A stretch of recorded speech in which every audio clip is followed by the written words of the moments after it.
Hello friends, स्वागत है आपके अपने यूट्यूब चैनल मैथ एक्सप्रेस पर। दोस्तों, मैं आज आप लोगों के बीच ओ सदा नीर जो शीर्षक है, ओ सदा नीर, उस शीर्षक का हम आज चर्चा करेंगे, जिसके लेखक हैं जगदीश चंद्र माथुर। जगदीश चंद्र माथुर जी के बारे में कुछ जान लेते हैं कि जगदीश चंद्र माथुर जी का जन्म जो है ना 16 जुलाई 1917 ईस्वी को हुआ था और 14 मई 1978 ईस्वी को उनकी निधन हो गई थी। उनका जो जन्म है वह शाहजहाँपुर उत्तर प्रदेश में हुआ था। शाहजहाँपुर उत्तर प्रदेश में हुआ था। आज हम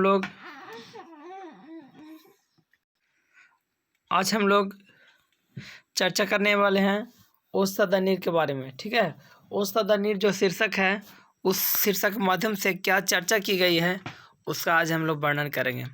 तो आज सारांश का आज पढ़ेंगे। सारांश में ओ सदा नीर में सारांश के क्या कहता है, उसके बाद ऑब्जेक्टिव का डिस्कशन किए हैं। यदि हमारे चैनल पर आज पहली बार आए हैं तो हमारे चैनल को सब्सक्राइब कर लीजिए और बेल आइकन को प्रेस कर लीजिए। चलिए आज हम सारांश का चर्चा करते हैं। देखिए,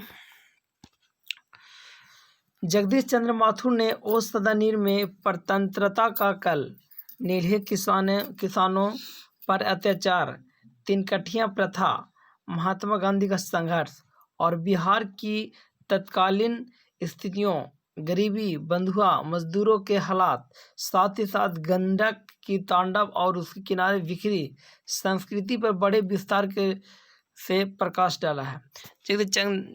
जगदीश चंद्र माथुर जी जो हैं ना, वो इस सदा नीर के माध्यम से जो हमारे किसानों के ऊपर जो अत्याचार हो रहे थे, तीनकठिया प्रथा जो अपनाई गई थी, महात्मा गांधी का जो संघर्ष चल रहा था और उस समय बिहार की जो वर्तमान स्थिति थी, उस समय गरीबी, बंधुआ मजदूरी की हालात या गंडक नदी की जो तांडव है या उसके आसपास के जो बिखरी हुई संस्कृति है, शोभित हो रहे हैं, उनका आज मतलब ओ सदा नीर शीर्षक के माध्यम से उल्लेख किया गया है। तो चलिए देखिए, मानव मन की क्रूरता से इसकी सुषमा का भरपूर शोषण किया है।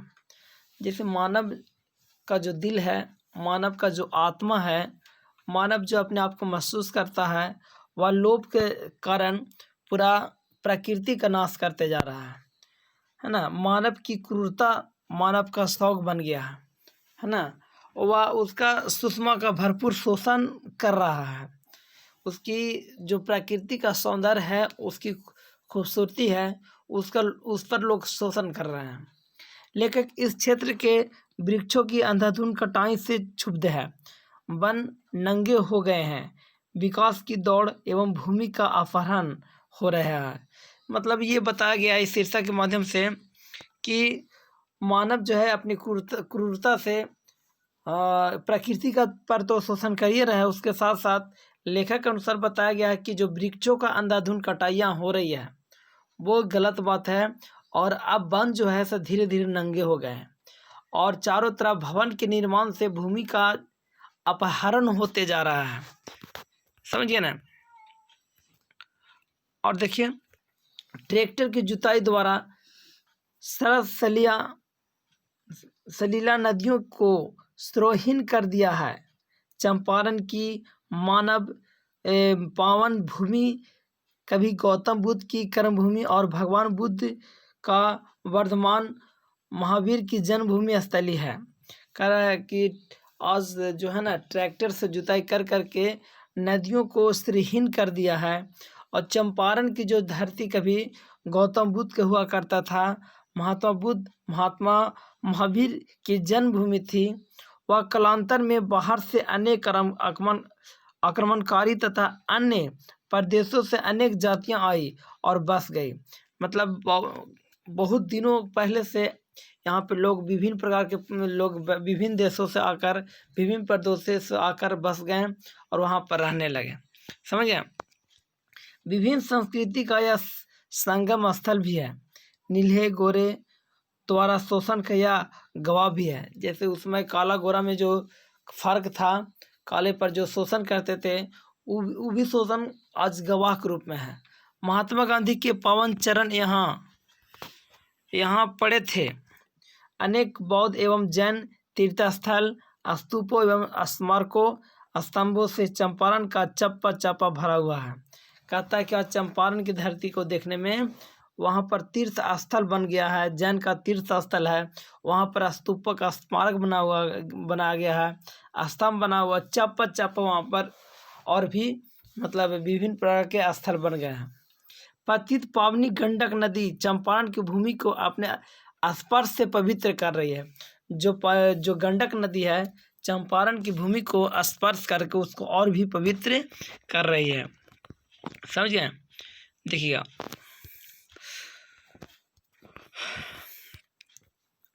हिमालय की तराई पौराणिक स्थल में लोटन के निकट से चलकर सोनपुर के हरिहर क्षेत्र तक गंडक किनारों पर अनेक तीर्थों के अवशेष एवं समाधियां बिखरी पड़ी है। कहने का मतलब कि वहाँ से हिमालय के तराई से लेकर सोनपुर के हरिहर क्षेत्र तक गंडक के किनारे अनेक प्रकार के तीर्थ स्थल अभी भी अवशेष के रूप में समाधि बना हुआ है।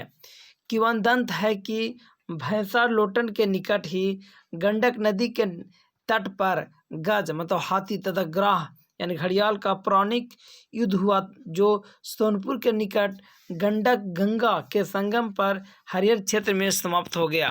कहने का मतलब है कि एक समय है कि वहाँ पर हाथी और घड़ियाला के बीच युद्ध हुआ था। सोनपुर के निकट जो गंडक और गंगा वहाँ पर दोनों मिलती है, वहाँ हरिहर क्षेत्र में समाप्त हो गया है ने। वहाँ पर क्या है ना कि जब वह पौराणिक जो बहुत पहले घटना घटा था वो आज संगम में मिल गया। लेखक गंडक घाटी योजना द्वारा निर्मित नहर तथा बराज के गर्भ में विकास की अलौकिक किरण का दर्शन कर रहा है। नहरों में उसे नारायण की भुजाओं के दर्शन हो रहे हैं और उसे गज और ग्राह के युद्ध का यहीं पर अंत होता अनुभव हो रहा है। जैसा ऐसा प्रतीत हो रहा है कि वहाँ पर जो भी घटना घटा था आज हाथी और ग्राह मतलब घड़ियाल के बीच जो युद्ध हुआ था आज यहीं पर समाप्त हो जाएगा, खत्म हो जाएगा, ऐसा महसूस हो रहा था लेखक को। नहरों तथा बराज के अद्भुतपूर्ण निर्माण के लिए जिसे लेखक भगवान का नूतन विराट रूप कहता है, समझ गए ना, जो भगवान उसको विराट रूप कहता है उसे इंजीनियरों, विश्वकर्मियों तथा मजदूरों को नमस्कार करता है। कहता है कि जिसने उसे बनाया है वह विराट रूप, उस इंजीनियर को, विश्वकर्मियों को, मजदूर को मैं नमन करता हूँ, नमस्कार करता हूँ। अंत में लेखक ने परम पावनी गंडक को ओ सदानीर, ओ चक्रा, ओ नारायणी कहकर पुकारा है। यह ओ महागंडक आदि अनेक नामों से संबोधित करते हुए कहता है कि दिनहीन जनता इन नामों से तेरा गुणगान करती रही है। कह रहा है कि सदियों से और आज तक लोग उसे महागंडक, महानारायणी है ना, वो चक्रा कहकर सब लोग तेरा गुणगान करते आ रहे हैं आज तक और करते रहेंगे। किंतु तेरे निरंतर चंचल धारा के सदा उनके पुष्पों एवं तीर्थों के ठुकरा दिया, अर्थात तेरे बाढ़ उन्हें संतरस्त करती रही, उनके भवनों एवं संपत्ति को नष्ट करती रही। लेकिन इतना सब लोग करने के बावजूद भी आज तू उसके बदले में बाढ़ आती है और बाढ़ आकर उसके भवनों को, उसके संपत्ति को नष्ट कर देती है। समझे ना, ये कभी इन सब नामों से उल्लेख किया है ओ सदानीर को, ओ सदानीर को, ओ सदानीर। समझ गया, ये शीर्षक था और जगदीश चंद्र माथुर इनके लेखक थे। समझ गया। और यहाँ पर एक नदी का वर्णन किया गया, सुशोभित किया गया। आज भर के लिए इतना ही वीडियो, कल इसका ऑब्जेक्टिव का डिस्कशन करेंगे। ठीक है, ये पहले हम आप लोगों को बता चुके थे। ठीक है, अब वीडियो से विदा लेते हैं, फिर मिलेंगे अगले वीडियो में। नमस्कार।